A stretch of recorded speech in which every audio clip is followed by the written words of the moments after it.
Say good morning. You Yeah. are listening to The Root of It right here on KLYC. I am Kyle, that is Ray, and we are in Yamhill. Not the county necessarily, but the actual town of Yamhill in Yamhill County, Oregon. Well, actually, yeah, we're still in Yamhill County. Mm-hmm. Yamhill County ends up by Gaston, Yes. just the other side of Gaston. Right. So we're in the northwest corner. Furthest reaches of the county. Yeah, it's And why are we here? We're here because there are a bunch of kids lined up in front of us in their soapbox derbies, except for these aren't made out of soapbox. These are barrels. Those are barrels. Plastic barrels. There's 1, 2, 3, 4, 5, 6, 7. There's about 8 of them, and they're hooked up to a gator. That's right. A John Deere gator, Mm-hmm. and obviously some kind of a club, probably. But what's really exciting is because there is a soapbox derby going on here in Yamhill, and you were trying to explain it to me last night that this is something that they do, and it's a progression up on through the state level. And I have actually never attended a soapbox derby Oh, in all of my years. you didn't of make life. one as a kid? No. Oh, I was busy camping, hiking, playing guns. well, I did build one. Really? Yeah. I never met a child that I ever did it. They were always in the movies, Little Rascals, everywhere on television. Every kid seemed to have built one, but I never actually met a child. So maybe it's a generational thing. We just didn't. It was just something that was done before our time. Our time. Your time. the only thing was that it needed a hill, obviously, and we had a hill behind the house that was perfect. We'd run them down the trails on the hill and crash and burn and roll in the blackberries, and oh yeah, it was hideous. And then we progressed, as you know, the mother of invention is wont to do. Yeah, I want to do more. Right up to the point where I stole the engine off my dad's rotary mower. I see. And put that in the back of and rebuilt the rear axle so that I had a lawnmower drive. Really? Oh man, was Pappy. Did it work though? Yeah. Or did you just stick an engine on the back and say, "I have an engine from"? No. We stole bicycle sprockets and I and a couple of buddies, we put this thing together so we actually had a drive sprocket, but the throttle control was a little iffy. Yeah, it pretty much only went one speed. And it went until the gas ran out? Well, yeah, because we forgot to put brakes on the dang thing. Right. Yeah, the old drag stick, that didn't really work all that well. Yeah, and there's wore off a lot of sticks. And so right now we're looking at the beginning of a parade too. That's why these kids are in front of us right now, lined up, because they're going to be participating in a parade, and the lines are filling Main Street. What is the Main Street here? 47. Right down there. Right down there where that stop sign goes, and then it's Highway 47. Yeah, that's one of the fabulous things about Yamhill County. Every single community has a parade. Yes, you have to. There's a Willamina parade, a Sheridan parade, Yamhill, Carlton. McMinnville has parades for really bigger. Bigger. Yeah. Well, this is a bigger town. Right. Yeah, Newburgh's, excuse me. More people wanting different. Newburgh's parade is probably one of the biggest parades in the county during their old-fashioned festival. But it's just a hoot. Every month there's every week. Well, yeah, it gets to be a pretty regular thing. Yeah. And they have a pancake breakfast here that is absolutely fabulous. Oh yeah, sausage, eggs, pancakes. You know. Yeah, those pancake breakfasts, those are definitely everywhere too. Yep, and this one is over here behind the high school, and it goes for a little while yet. Yeah. So if you haven't had breakfast yet, come on out. It went till 9. 9. Well, we are at 9. Oh, shoot! So what you missed it now. You went ahead and teased them off. Oh, well, next year. Yep. Yeah, next year take a tour of the pancake breakfasts in Yamhill County if you want something that's really yummy. And write a coffee table book about it. Yeah, I'm sure there's a story in there. Look at this. Man, there's even cheerleaders and everything. There's a view out there, and wow, it's a gorgeous day. Let's talk about the weather real quick. Yep, real quick, like because you've got the Rufus WX Cafe, and hot. Yep. But understated hot, right? Yeah, It could be hotter. We're in the low 80s, upper 70s. And you've been telling me that there should be some rain coming by. No. It's just going to be cloudy. It's going to be a little cooler, and it's going to be cloudy, and the humidity is going to be a little higher. So it's still going to be very comfortable, but and it's not going to rain on your raspberries. Oh, good. You're safe. Yes. You can. What's the blackberries that are coming in now? The raspberries, they're all rotting right now. And actually driving through the county, I was noticing that the raspberries are pretty much done being harvested probably by the end of the week, and it looks like most of the raspberries will be picked out. But it's the blacker ones that are coming on right now. Blackberries, yeah. Marionberries, boysenberries. Yeah. Yep, they're going to be fine. The rain's not going to disturb them. There's not going to be any serious mold or powdery mildew issues on your berries. Mm-hmm. So relax. You can actually pick a nice afternoon and still do the berries. Right, because as we've mentioned on the show before, what usually happens is you will get a rain spell, and that's what the botrytis and the powdery mildews, they'll pick up on that, and then because of the heat afterwards, then they'll just sit around and wait until a better time and just start rotting everything, like in your refrigerator on your counter. My wife's up in Seattle doing grandma, and they had a cloudy, misty morning. She sent me a little thingy that said she wished she was back home in Yamhill County, but she's having so much fun being grandma. We had a new granddaughter last Saturday morning. Congratulations. Right after the show. Oh. I got the text. Perfect timing. Oh, yeah, it was like she's here. So anyway, we'd like to thank Recology for giving us the opportunity to come out and do this. Recology's over there on Orchard Avenue, and they have all of your gardening needs. We are going to have to talk about them some more, because when we talk about, and we're going to talk about some drought, because this is the time of the year where you start to feel the drought, and we'll get into them. But the mulching, it's good. Put some mulch on. Well, yeah, I got smart finally and went ahead and bought like a mulch certificate for myself. Yeah. And that way, maybe that's what you should do. Is you should just go over there and just buy 10 units, and it's just basically a lifetime pass for you, right? Because actually, 1 unit is a lifetime pass. No, I can use up a unit of mulch in about a year and a half. Because I put it on like 3 or 4 inches deep. Wow. And it's time for another 2 or 3 inches just to help keep the soil cool and keep the weeds under control. That's the one thing that really does work for me is rather than pull them, just cover them up. Thank you. I came to that realization today or yesterday also, as I was watering the garden for the first time in about a week. And I had put over and when I made the garden area, there were weeds there. But I went ahead and I just threw like 6 inches of mulch and compost right over it. Oh, yeah. They were gone. Yeah. Completely gone. And right now I don't see them. No. It's not like they can pop up through this anymore. So I'm pretty convinced. Yeah, you just layer dirt over weeds and they go away. Yeah, and then when they crawl through, they're a whole lot easier to pull. It's just plink. Yeah, they pop right out. Yeah. So that's pretty much what I've done there on the front garden bed is just keep mulching. Mm-hmm. It periodically, well, over the course of time, it will break down, but then as it breaks down, the clay soil gets softer and softer and softer. And now you can take a shovel and dig down about 4 to 6 inches in my garden bed. Yeah, I'm about 7 years from that process, but that's what I'm doing too, hopefully. Yeah, and it's just...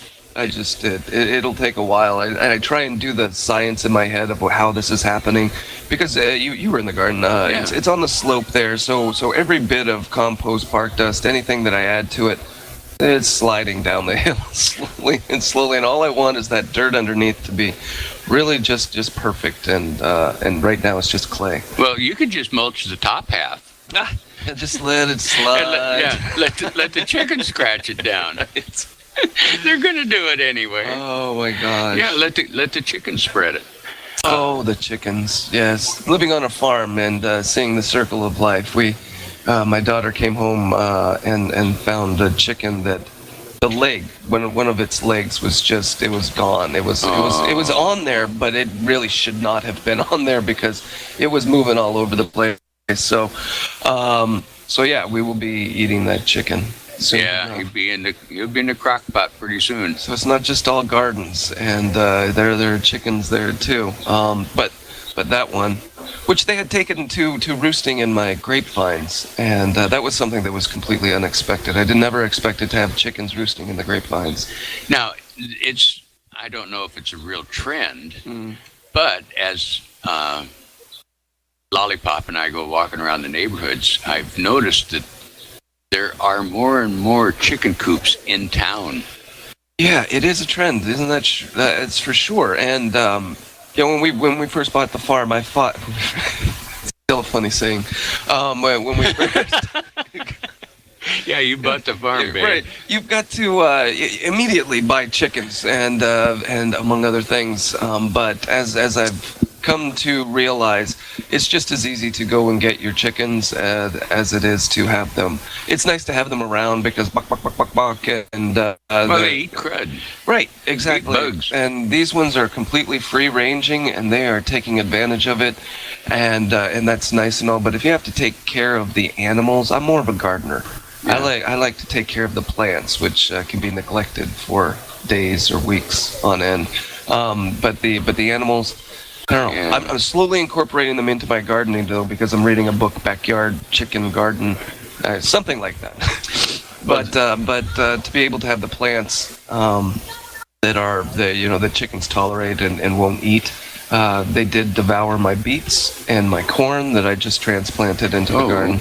But what I've found out is they don't destroy the plant completely. They leave stuff like the beets, for instance. They ate all of the top down except for 3 small leaves. So that'll be able to still grow. Oh yeah, no, it'll still be fine. And I found that with most of the things that the chickens are eating in the garden is they look destructive and they sure can dig a hole, but they're considerate. They don't eat everything. They share. Yeah, they understand for some reason that it's going to need to grow back for them to eat more.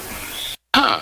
Yeah, and for that, it's a different kind of way that I'm looking at the chickens instead of just being in the coop and then collecting eggs and then killing and eating. It's just more like, okay, I have a pet that I let wander around the entire property, and it doesn't, completely kill my garden.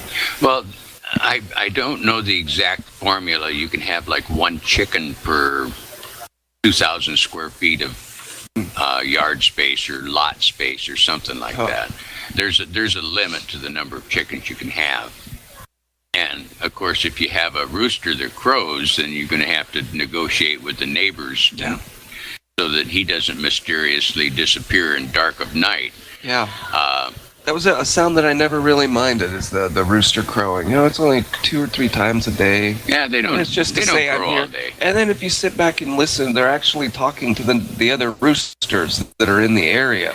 And sometimes they're like 1 mile, 2 miles away, but you can hear, and then you'll hear a little faint. Yeah. They're little, I got my chicken. Right, exactly. Don't you come over here. Don't you come over here. Yeah. No, there's a lady that's gardening over in our area, and I won't give her address so she doesn't suddenly become a tour. But she has this really gorgeous little raised bed garden, and she's got this chicken coop that is obviously designed and built with a pattern. It looks like a little mini, well, actually, it looks like a giant doghouse. Okay. And has ramps for the chickens, and the chickens, they walk down the ramp and go out and eat the bugs in her garden. And her garden is just meticulous. Mm-hmm. And she's got the biggest cabbages I've ever seen. And a good variety of produce. She had peas and the cabbages, beets,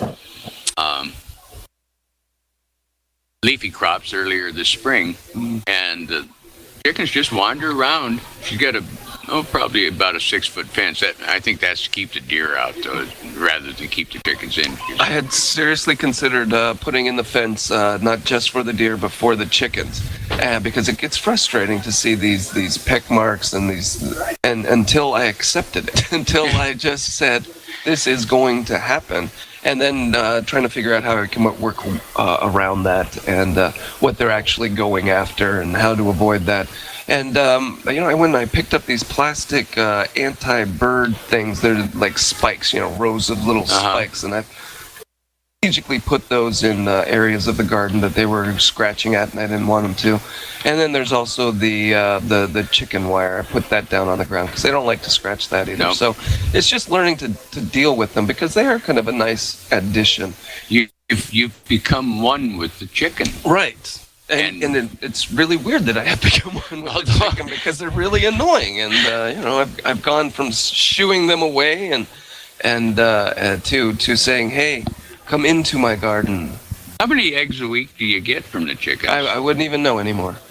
They just plop them around, and we don't even collect them anymore because they're just various locations. So every day is an Easter egg hunt. It could be, but we've decided that it's not going to because we don't have a rooster, so they're not even planting. They're not even they're not even sowing. They're not even there. There's nothing to them, and we've just stopped eating as many eggs as we used to. So.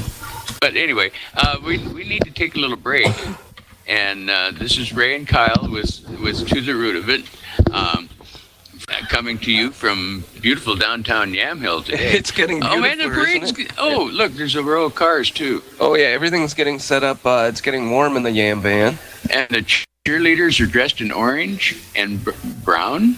Maybe that's the colors. Yeah. Well, stay tuned.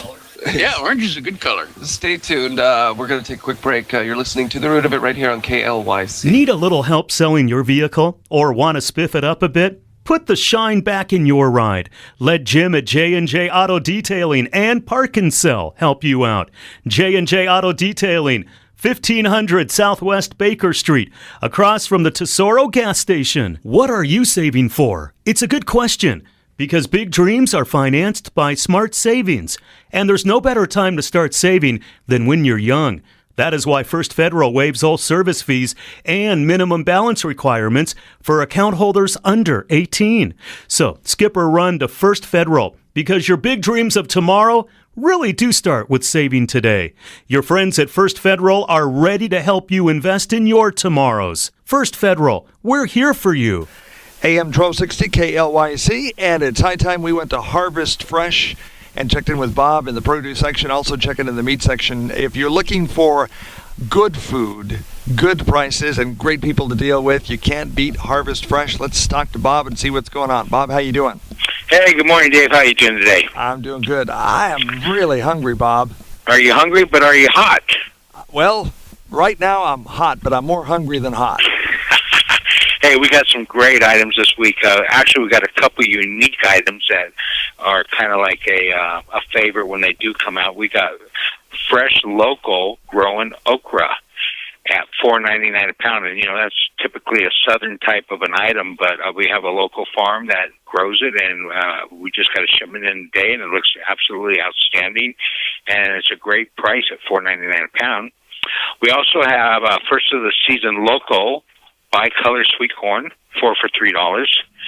This is actually out of Yakima, but it's still kind of local for us. We also have local pickling cucumbers at $1.49 a pound this week, and don't forget that bunch of dill weed for $2.49 a bunch. We also have first of the season Northwest Hermiston cantaloupes at 69 cents a pound, and these things are just incredible tasting, and they're only here for a couple weeks, so come down and get some of those guys. Those are great, delicious summertime item. And we also have first of the season Hermiston seedless watermelons at 49 cents a pound. Over in the organic section this week, we have local Northwest red cherries at $5.99 a pound. We have locally grown purple bunch carrots at $2.69 a bunch.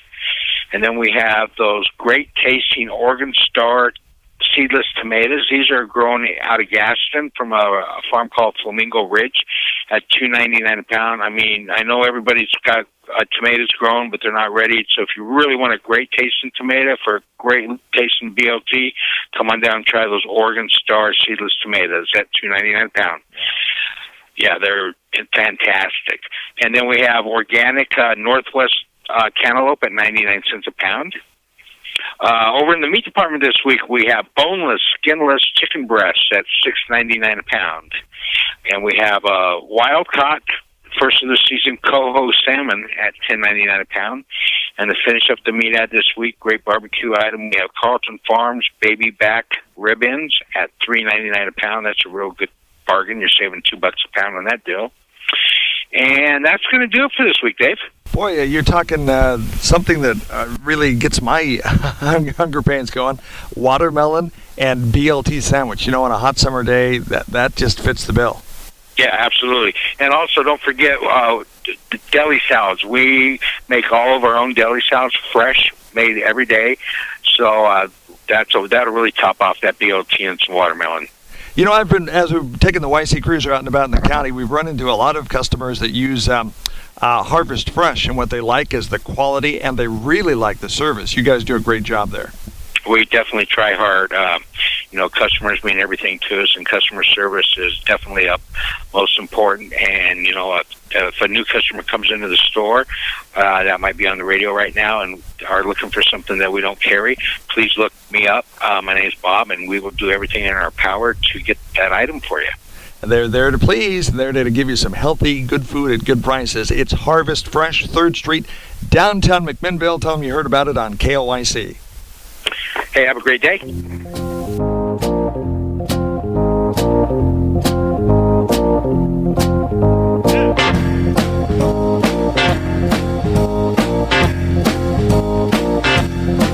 And we're back. This is Ray Kyle with To the Root of It, coming to you from beautiful downtown Yamhill, Oregon. That's right. It's 9:26, and it is bright and sunny out already, isn't it, Ray? Oh, yeah, it's plumb glorious. It looks like we have a parade that's getting started.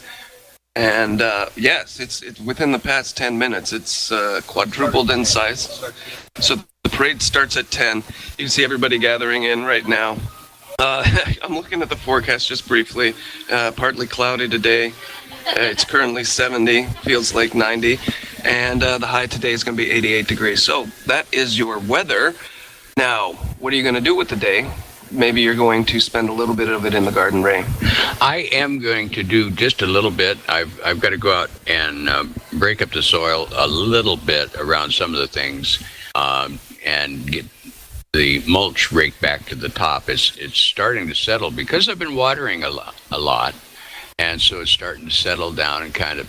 But I'm thinking. So wait, when you say a lot, what are you watering? Daily? You watering? No. I water every other day, early in the morning for about 15, 20 minutes. The patio plants are on our patio is painted a light gray, so it really reflects light. So out on the patio, which is south facing, yes, I do water every morning. I start them out with a good bath in the morning.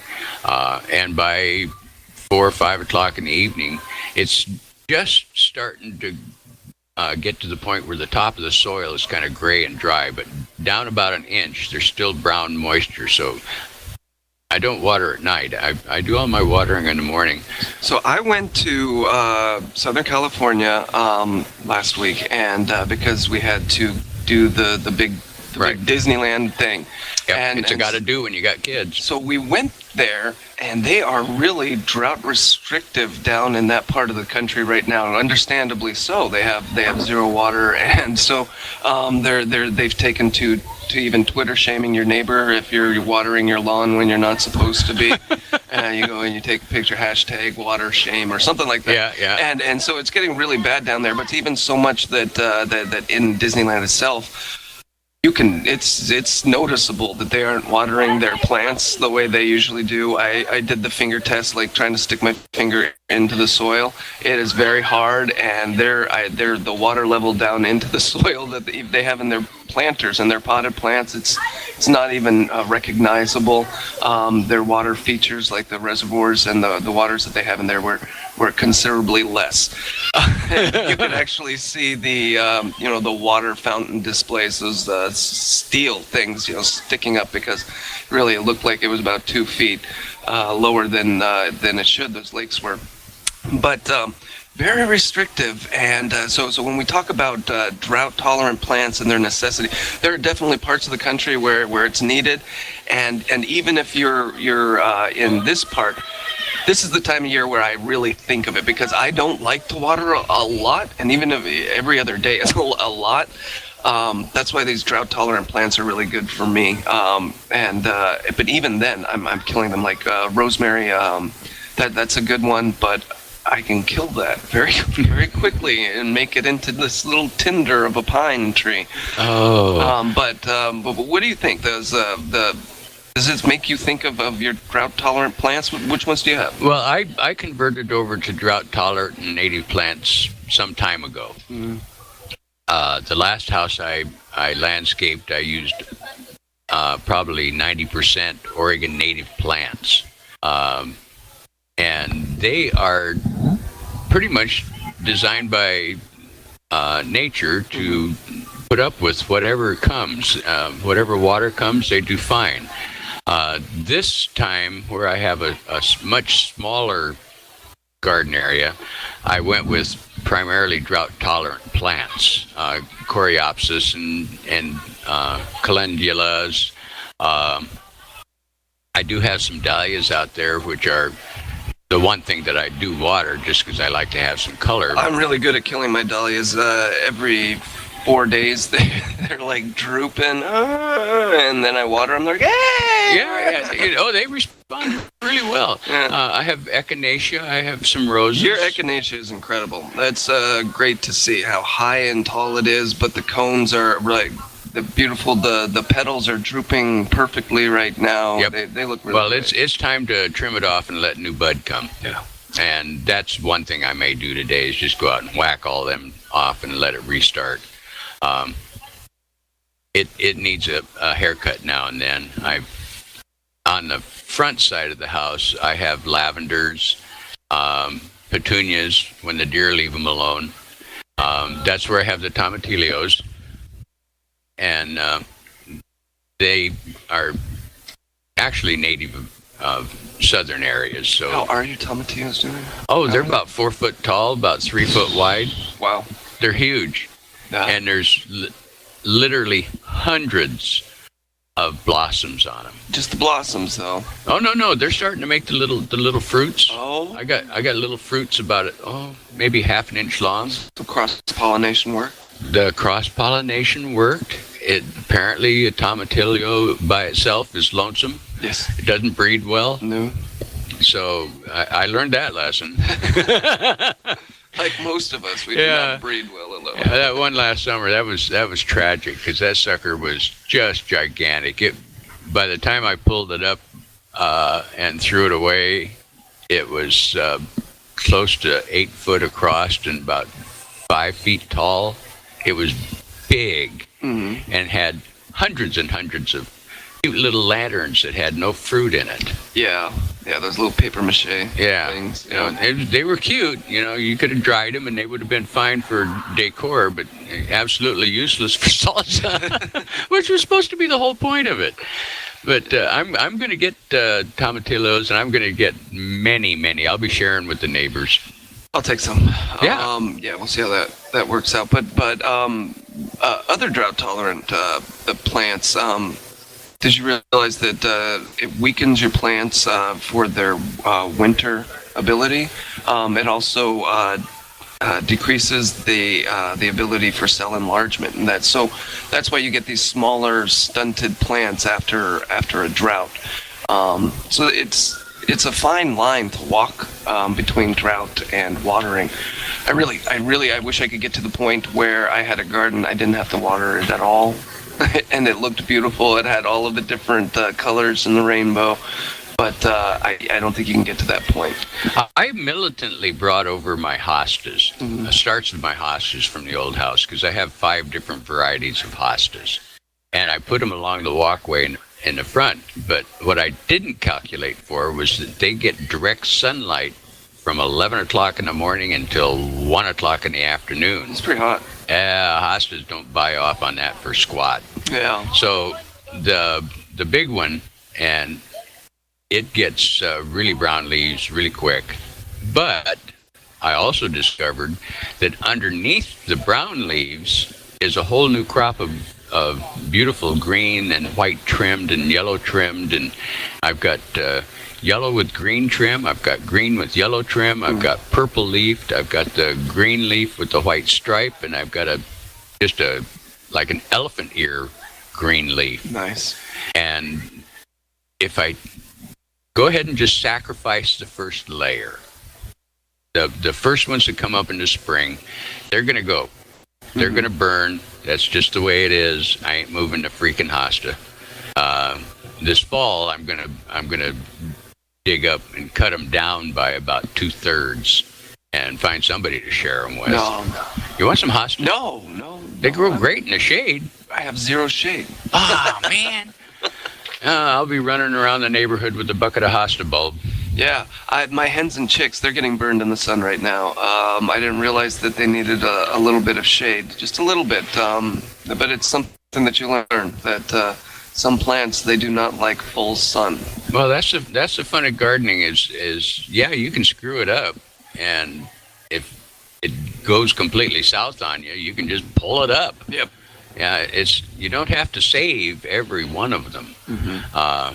You can start over. You can go find something new, and that's kind of.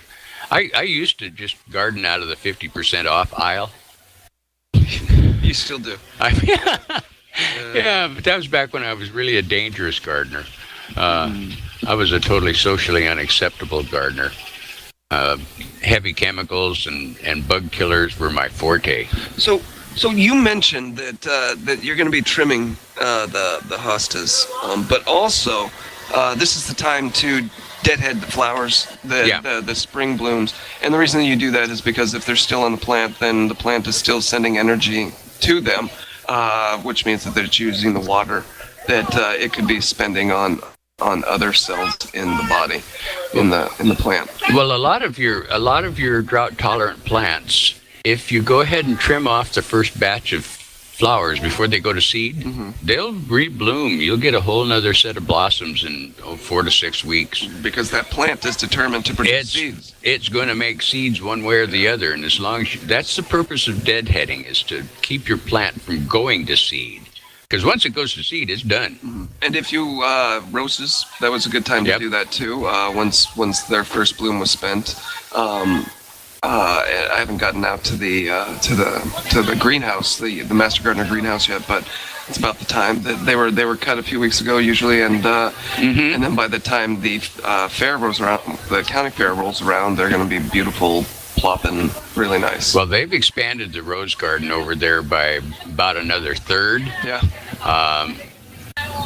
And they're absolutely freaking gorgeous. If you want to see gorgeous roses, go over to the Yamhill County Fairgrounds and go into the Master Gardener demonstration garden. It's right there by the parking lot. It's getting better every year. Oh, it always amazes me. They take the leftovers from the plant sale, and those cost effective. Oh, those ladies are absolutely genius at arranging things. That's another thing I've never gotten the gift of, is arranging. But the color patterns are just glorious, and you can. There's the picnic areas there. It's that was all rebuilt back 2005, 2006, somewhere in there, and. So now it's like setting in a really gorgeous botanical garden.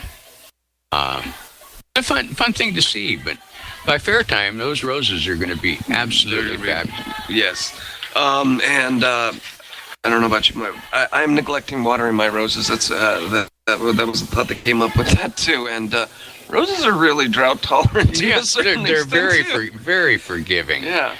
We got a whole squad of little like starter cheerleaders. Oh yeah, we've got the cheerleaders, the pre-cheerleaders, the Yeah. middle school cheerleaders, and those kids have really been in those carts the whole entire show. They're very patiently waiting the start of the parade here in Yamhill, which should begin at 10 o'clock this morning. We're looking at a triangle right now, a pyramid. The cheerleaders have built a pyramid, and they are standing 20 feet tall. Oh my gosh. Yeah, they're clear over the roof of the gym It's porch. like as though they want to get on that tall roof. They're like, "Hey, we need to get up on the roof. All right, let's build a pyramid." Well, we're going to take another little break here. No, we're not. No, we're not. No, we cannot take a break. We have Oh, to Dave actually left. keep talking.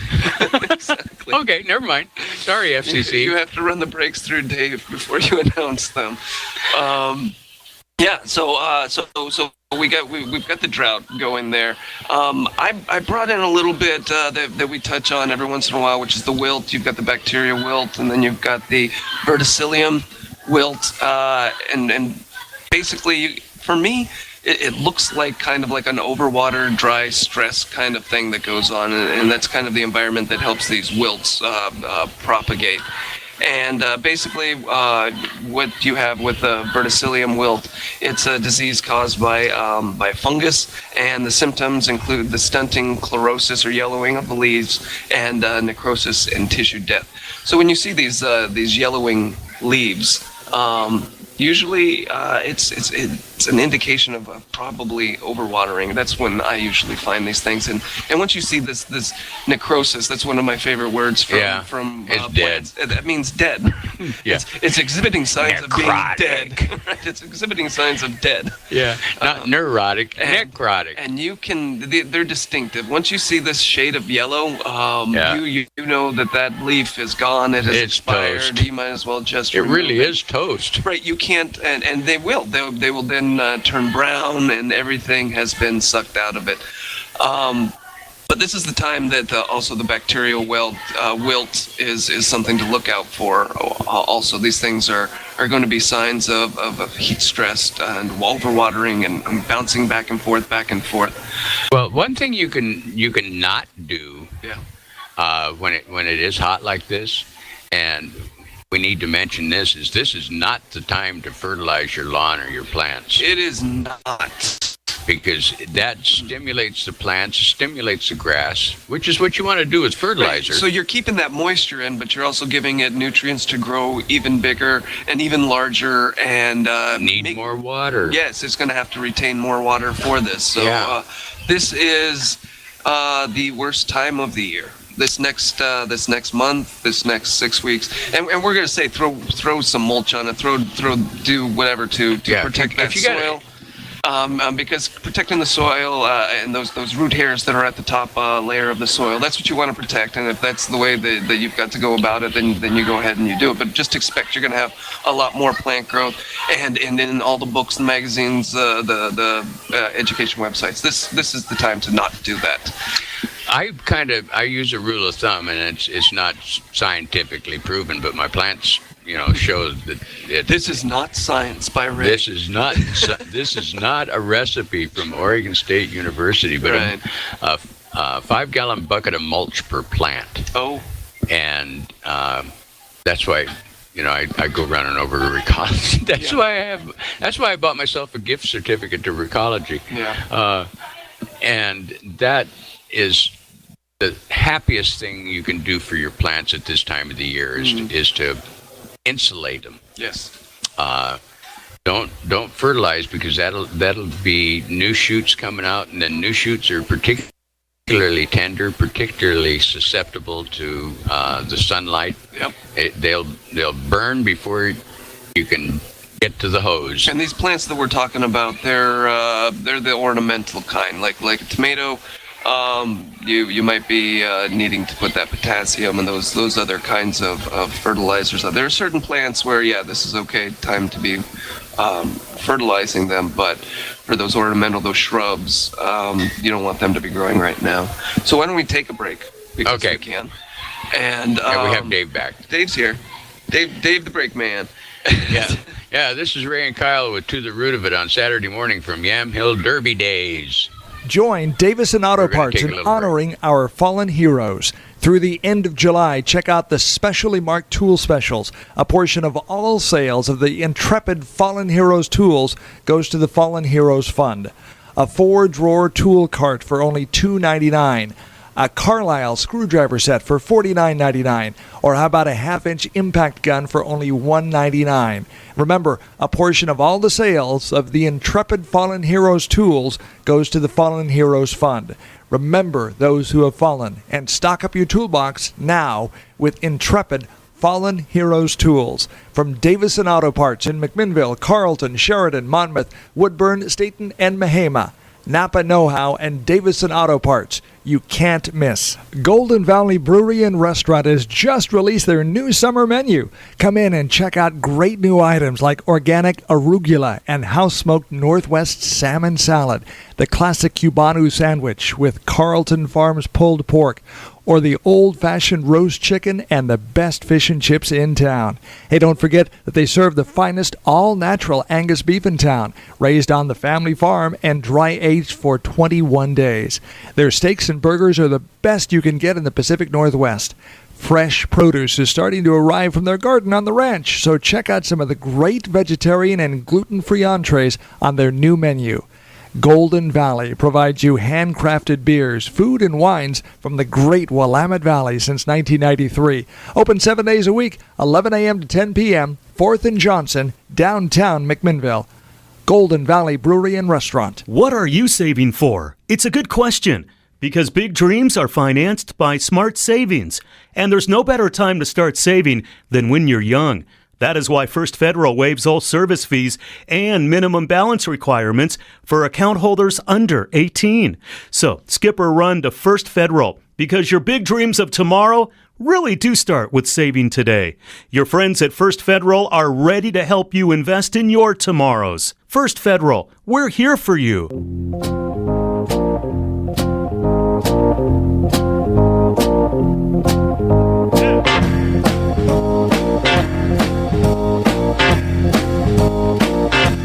We are back here in Yam Hill, Oregon right now. I am looking at a small little Zoom car driving around. It is getting louder as we get closer to the parade that's going to be starting here at 10 o'clock for the Yam Hill Derby Days.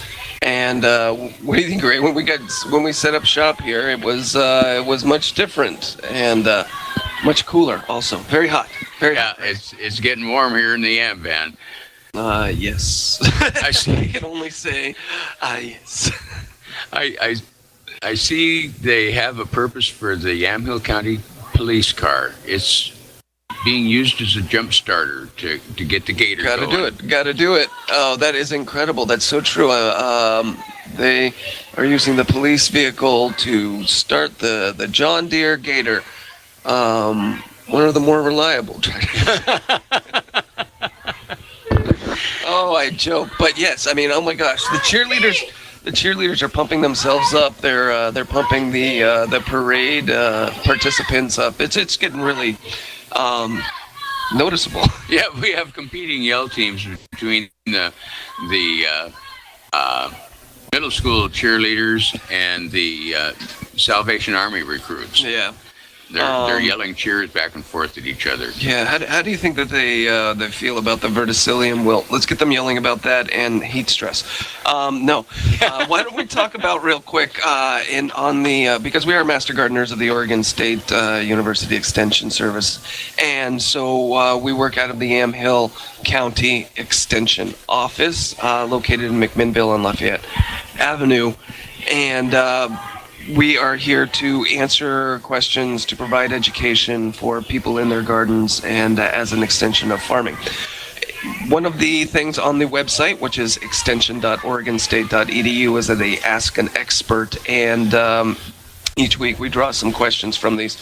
And one of the questions up there was, can ladybugs kill plants in the vegetable garden?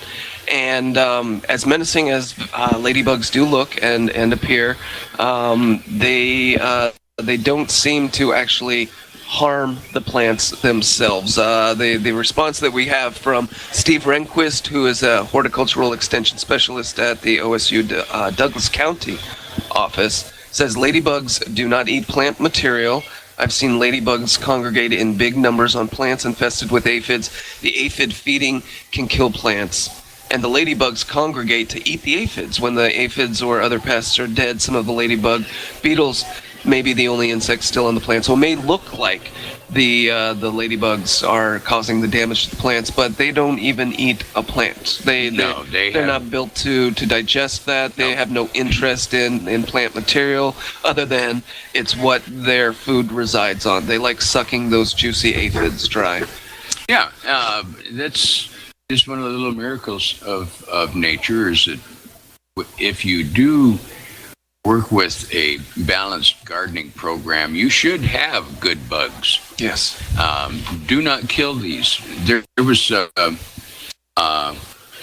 email came in that had this giant green caterpillar. It was actually just a larva, but it was about 1.5 inches, almost 1 3/4 inches long, probably 3/16 of an inch wide. Brilliant chartreuse green with yellow dots down the side, and then a white stripe connecting the dots. And on the tail end of it, it's got this horn that sticks up, and probably over 1/8 of an inch long. I mean, it's a really distinctive. And the lady was concerned because sometimes larva does eat plants. Right. That's why the eggs are laid on a particular plant. That's It's a why megaworm. it's a megaworm. But what that turns into is a giant phoenix moth. Ooh. And those puppies are like 4 inches wide. They're night pollinators. They sound pretty. Oh, they're absolutely fabulous. They have like rhinestones on the wings and things like that. I mean, they're really, but they're hover moths. Their wings beat like a hummingbird, so that they can hover and nurse the nectar out of a plant. Okay. The phoenix moth is primarily like a primrose feeder. So is the larva eating the plant on that? That larva does eat a little bit of the plant before, but please don't squish it, because when it turns, sacrifice my whatever this sacrifice your primrose to that little guy. You can buy another primrose. because they're pollinating at night, and we need all the pollinators. Yeah, that we can get. need the night pollination, especially on all of the primrose family plants. But they're when you see these guys around a nightlight or a street light or something, they're as big as a small bat. Right. They're fabulous guys. So the ladybug beetle's not causing any plant damage. No. But there are things like the cucumber beetle, which causes damage. And and not only that, Them you can squish. Right, squish all you want, but they also spread the bacterial wilt. So they're bad. They're eating the leaves, the plant, and they're spreading disease also. But that's the cucumber beetle, and not the ladybug beetle. That's the little yellow guy. Looks like a ladybug, but he's yellow with black dots. See, there you go. Yeah, them.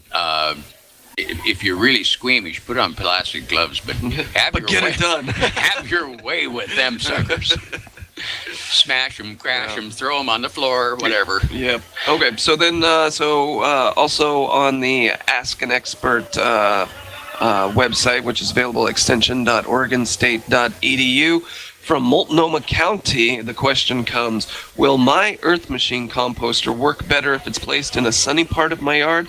Or is a shady place just as good? My friend claims food scraps compost faster when they are warmed by the sunlight, meaning the bacteria would be more active if warmer.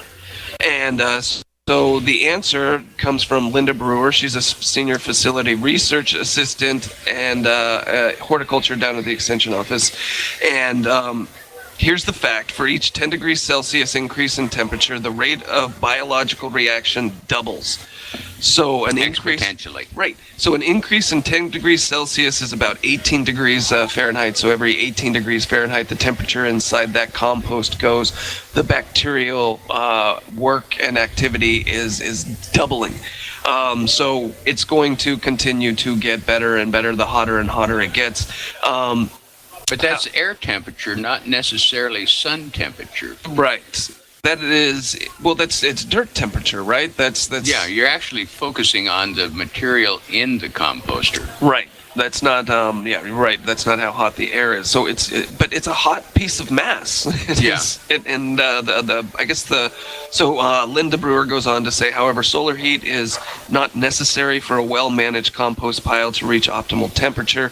I routinely get my compost to 140 degrees Fahrenheit, and it's available, and it's completely shaded. I'm challenged by limited space, so I prefer to use available sunny spots for vegetable and flower plants, which require sunlight, and keep the compost in the shade because it can clearly do well without the sunlight. To really succeed with food waste, be sure to have enough carbony dry stuff, which includes straw, deciduous leaves, and enough but not too much moisture. A compost recipe of mixed materials, which include food waste, paper waste, leaves, yard debris, and grass clippings, will best feed the microorganisms. So when we talk about composting, the optimum temperature that you want to get is at least 140 degrees, and again, that's sticking a thermometer in the compost pile, and it's saying 140. That'll kill the seeds, that'll kill basically everything you're looking at. But you can get this stuff, and we talked about this on a previous episode when we were talking about hay, because then it's just poignant because this is the time of year where people are putting their hay in the barns, and there's a big compost bin inside of those hay bales, and the microorganisms start getting, and that's why you have these barn fires, and Every once in a while, they torch one. yeah, and these compost piles, they get super hot too. I mean, you're like 250. It's got to be at least 400 degrees to burn, right? I mean, it's incredible that these things can get that hot. We have these microorganisms working in that kind of heat just to get their stuff done. Well, all winter long, over there at Recology, because everybody gets to dump their stuff there for free if you belong to the garbage service. Right. And the fee to dump if you don't belong is really pretty minimal. So in the wintertime, when you drive by there, you see the steam coming off the mulch piles. Exactly. That means that the inside of that is hot enough to make steam. I will do even better than that. I bet you if you were to go over there right now, you could see the steam. It's really incredible. cooking. Yeah, you got an 80-degree day out there, and you can still see the steam coming off of these things. So compost getting really, really hot. But so yeah, the question here was, do I need to have the compost bin in the shade, or is it better in the sun? It's better in the sun, but it's not necessary if you've got the right materials going, which is really, the balance is kind of hard to strike. But I think they're talking about one of those barrels that you spin. Right. And if that's the case, sun, shade, whatever, just the spinning and the whatever you're putting into it is the important thing. You can actually go to the extension website, oregonstate.extension.edu/gardening. Yeah. And in there's a section on composting, and it gives you the recipe. Mm-hmm. And as long as you stay within the recipe, and it's fairly tolerant, but as long as you stay within the recipe, you will get the composting, you will get the breakdown in the shade, and you will have a composted product using one of these earth machines. Yes. The only trick is you need to go out once in a while and stir it, and make sure that you do add a little bit of moisture to make the bacteria happy. Yeah, in my own Don't composting experience, which is basically having a pile to throw trash on, I don't seem to be getting any use out of it. I have all of this dirt matter, this organic matter, but I didn't turn it timely, so it's not like fluffy and manageable. It's just like a block of mass now. And well, you could still go out and flip it with your pitchfork and reactivate it, and let it get started again. Yeah, and that's what I need to do. But that's the thing, right? And that's the thing is the pitchfork and the turning, and that's for me. That's it's not something I want to do. It's not something I was doing. We were throwing, the chicken barn stuff, straw with their. Oh man, that'd be good stuff. Perfect, right? Sounds great. Oh, it would be. Lawn clippings from 2 acres and just really great stuff. Man. It would be great, and it's all just sitting in a pile.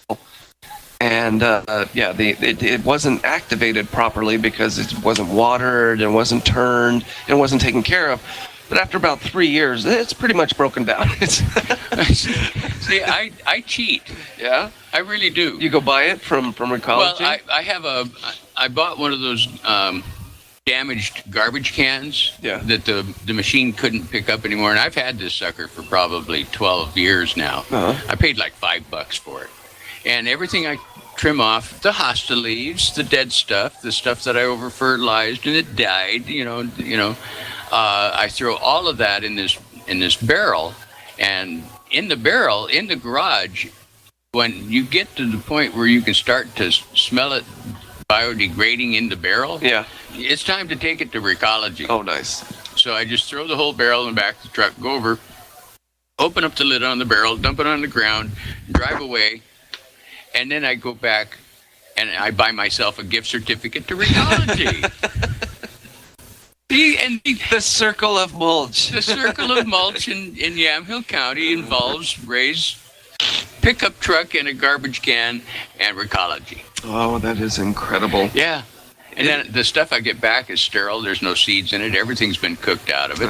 That's what you're looking for. It's comes back at pretty close to neutral pH. It's right there between 6 and 7. Ray, I am looking at the time, and it is Uh-oh. 9:59. 10 o'clock just turned 10 o'clock. Uh-oh. And we didn't even get to buckwheat, and I really wanted to because I'm looking at this picture of buckwheat, and it's all over the place. So Yeah. maybe we'll that's- get to talk about it Yeah, next we'll do week. cover crops and stuff next week. Yeah, that sounds good. But we are looking at the parade starting here in Yamhill for Yamhill Derby Days. Can't wait. I will go out there and walk amongst the crowd and see exactly what is going on. Enjoy your day out there. It's going to be beautiful, and keep that garden nice and moist. Ray, anything to say before we leave? I'm going to go dig me a bag out of the car, and I'm going to go leg wrestle some kid for some candy. Do it. Oh yeah, hey, this is a It's good not day. going to be pretty, but I'm going to be out there. It's a good day for candy throwing, okay? Yeah. It's not going to land in any pools of water, so, okay. We'll deal with that, Yamhill County. Bye. And enjoy your weekend. You're listening to The Root of It. One more. And if you want to come down to Beulah Park, we have these really nice KLYC tie-dye t-shirts that are now available for sale, for merchandising. And just look at them. They're on the web, too, right? And check us out on Facebook. Go to KLYC.us. And if you'd like to catch a replay of this broadcast, go to youtube.com, search KLYC to The Root of It. The T-shirt sales are actually for a very definite purpose. So they're for improving the tower and the broadcasting capability of KLYC. Longer reach. Yep. Better equipment and keeping KLYC local here in Yamhill County. They're doing improvements. It takes effort on everybody's waiting for part. decades. Yeah, it takes effort on everybody's part to broaden the reach of this local community, this local county. So, for right now, though, get out there, enjoy the day. You're listening to The Root of It right here on KLYC. And keep your tools sharp. We play your music. KLYC, McMinnville, Newburgh.